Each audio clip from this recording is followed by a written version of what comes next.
আসসালামু আলাইকুম। Hello everyone, কেমন আছেন সবাই? আমি আছি আলহামদুলিল্লাহ। এই ইলিশ মাছ তো আমরা কম বেশি সবাই খাই, সবাই পছন্দ করি। তবে আমার সেকেন্ড মায়ের হাতে ইলিশ মাছ দিয়ে যেকোনো সবজি ভীষণ মজা হয়। মায়ের কাছ থেকে রেসিপি নিয়ে আজকে আমি মূলো দিয়ে আলু দিয়ে ইলিশ মাছ রান্না করার চেষ্টা করেছিলাম। ১ম এ সব রকমের মসলা দিয়ে আমি মসলাটা কষিয়ে নিচ্ছি। তবে আমি এখানে কিন্তু আদা রসুন পেস্ট দেইনি। একটু পেঁয়াজ বাটা এড করেছি। মসলা এই আর হচ্ছে হলুদ গুঁড়ো, ধনে গুঁড়ো, কিছুটা জিরে গুঁড়ো, লবণ। এরপর এই মসলাটাতে একটু পানি দিয়ে ২ বার কষিয়ে নিয়েছি।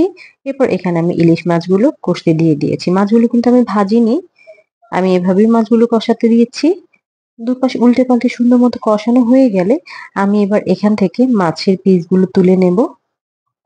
এরপর আমি এই একই মসলায় আমার আলু আর মূলো একসাথে দিয়ে দেব। আমি আলুও চিকন করে কেটেছি, মূলোও চিকন করে কেটেছি যেন দুটোর মধ্যে ব্যালেন্স হয়। খেয়াল করবেন সেভাবেই একটু ব্যালেন্স করে কাটার যেন আপনার একসাথে সেদ্ধ হয়ে যায়। এরপর খুব ভালো মতো মসলার মধ্যে কষিয়ে নেব।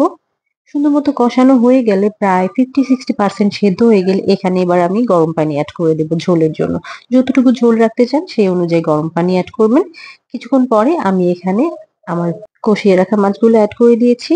সুন্দর মতো রান্না হয়ে গেলে লাস্ট পর্যায়ে আমি এখানে কিছুটা ভাজা জিরেও এড করে দিব। এরপর দুটো কাঁচামরিচ আর ধনেপাতা দিয়ে আমি আমার রান্নাটি শেষ করব। ভালো থাকবেন সবাই।